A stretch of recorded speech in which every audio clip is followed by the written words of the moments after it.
তোতা, কি খবর? শানু আপারও কোনো খোঁজ নাই, আমার মনেও শান্তি নাই। চিঠি আছে, চিঠি দেখ তো মা, কার চিঠি?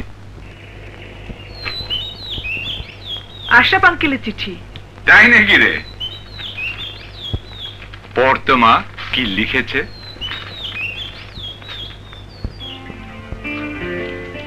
প্রিয় বেআই সাহেব, আগামী সপ্তাহে আমি আমার ছেলে মাহমুদকে নিয়ে আসছি। রানু ও মাহমুদের বিয়ে দিয়ে আমি চিকিৎসার জন্য বিদেশে চলে যাব। মাতৃহীনা আমার বাড়িটা বিরান মনে হয়, তাই রানুমাকে ঘরে তুলে আনতে পারলে আমি নিশ্চিন্তে বিদেশ পাড়ি দিতে পারবো। সবই এখন নির্ভর করছে তোমার উপর। আল্লাহ তোমার মঙ্গল করুন। ইতি আশরাফ ইঞ্জিনিয়ার। রানু কোথায়? রহিমা খালার বাসায় গেছে, আমি খবর দিয়ে আসি বাবা। তাই যা।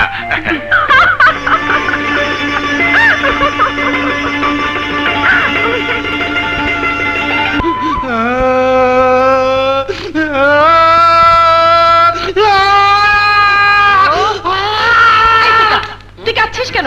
কইতাছি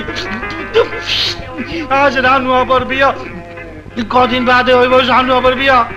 আমাকে বিয়া কবে হইব এইভাবে কাঁদতাছি। চুপ শালা বোকা, তুই অকর্মা বলেই তো বাবা তোর সাথে আমার বিয়ে দেয় না। বিয়ে করে আমাকে খাওয়াবি কি? নইলে নইলে নইলে কি রে ময়না? নইলে এই রানু আপার বিয়ের আগেই আমাদের বিয়ে হয়ে যেত। সত্যি রে ময়না, তুই ঠিকই কইছস। যদি না হইতাম আমি অকর্মা, সইতে হইতো না তোর মোটু বাপের যন্ত্রণা। কলা লই লই খামুয়ার দৌড় দেবো। ধরতে বললে তোরে কইরা দিব কথা। অত সোজা না, অত সোজা না।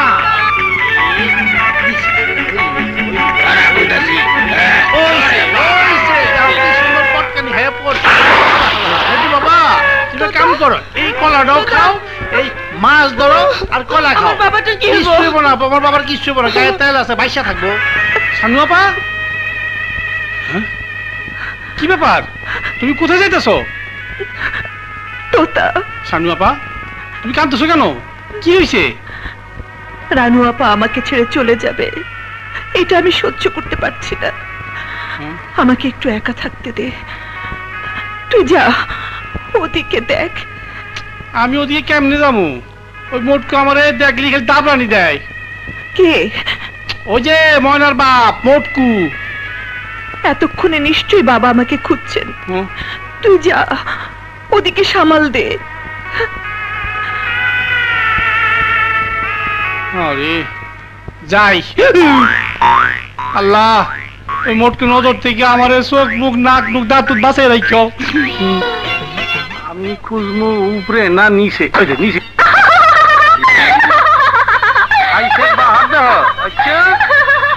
দাঁত খড়া দেখাইতেছে।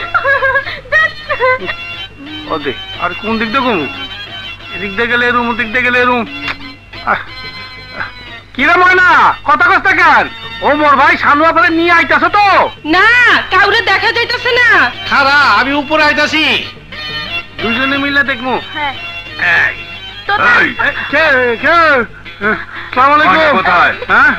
কথা কন। ময়না গাছে, তোতা যাইতাছে বনবাসে।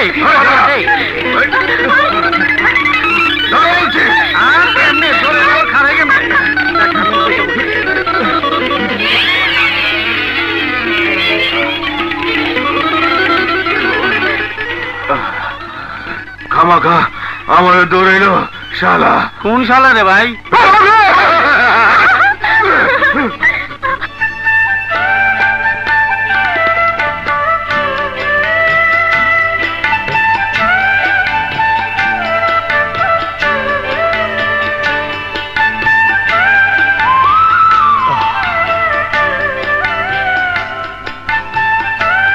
শানু, বাড়িতে ফিরে চলো।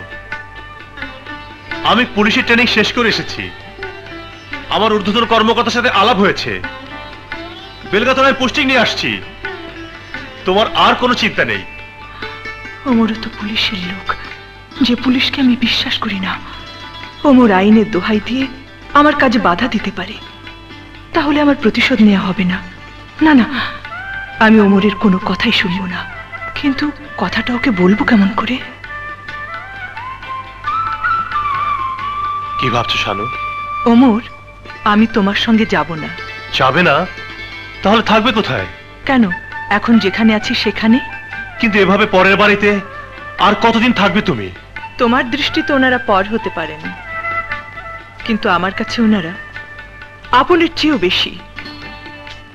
কর্নেল সাহেব আর তার বোন আমাকে যে স্নেহ ও মমতা দিয়েছেন তার অমর্যাদা আমি করতে পারবো না। যতদিন পর্যন্ত আমি আমার প্রতিজ্ঞা পূরণ করতে না পারি ততদিন বাড়িতে ফিরে যাব না। শানু, আমি পুলিশের লোক, আমার উপর ভরসা রাখো। আইনের মাধ্যমে আমি খুনিদের শাস্তি দেব।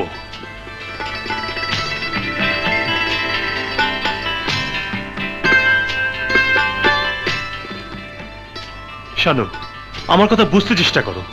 এসব পাগলামি ছেড়ে বাড়িতে ফিরে চলো। বলেছি তো, আমার কাজ শেষ না করে আমি বাড়িতেও ফিরে যাব না, কর্নেল সাহেবের ওখানেও থাকবো না। আমি যাচ্ছি।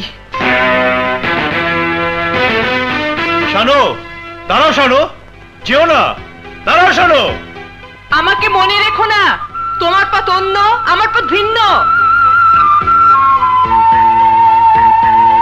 শানু আমাকে ছেড়ে চলে যেতে পারলো?